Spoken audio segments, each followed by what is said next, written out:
My father used to tell me that if you saw a crow, it meant someone was going to die. He would be drunk as usual, but unable to sleep, sobering up in the shade of some lanky tree while the sun simmered the ants, and that's when he would start telling me the old stories. I never paid him too much attention. I'd usually be watching the ants to see how far they would struggle on across the burning sand before giving up. But I guess, in spite of myself, I must have listened to what he was saying, for those old stories are all that's left of him now.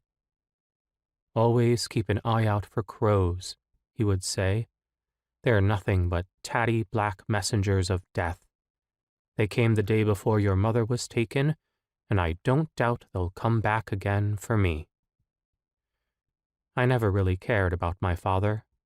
Whenever I had a little time free from lugging about the dingy, moth-bothered skins that we sold from village to village, I used to run around the scree, jumping over clumps of sandweed and dodging the snakes curled out in the sun, pretending I was a bird and could just up and soar far, far away from him. My mother, well, he used to say that she could make your heart fly clear of your body, and he often cursed the day that I split her in two. But I don't remember her at all. In fact, it's strange how little I remember of my life before I got here.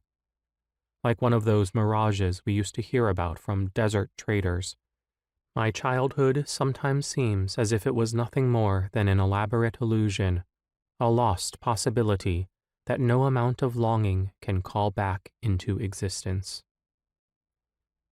I remember waking up and trying to turn and banging my head against one of the bars. The sun above was as bright and blinding as burning sand, and the sand below as hot and bubbling as the sun. So for the first few minutes, I wasn't sure which way was up and which was down. I licked my lips. They were broken and tasted like tears. The roof of the cage was a mishmash of lashed strips of bamboo, slicing the morning sun into bright daggers of light. There was a stinking blanket beneath me, and my skin was sticky and damp from the heat after a couple of hours. The bars on the four sides were made of long sticks that must have been snapped off from some sturdy tree, the likes of which I'd never seen before.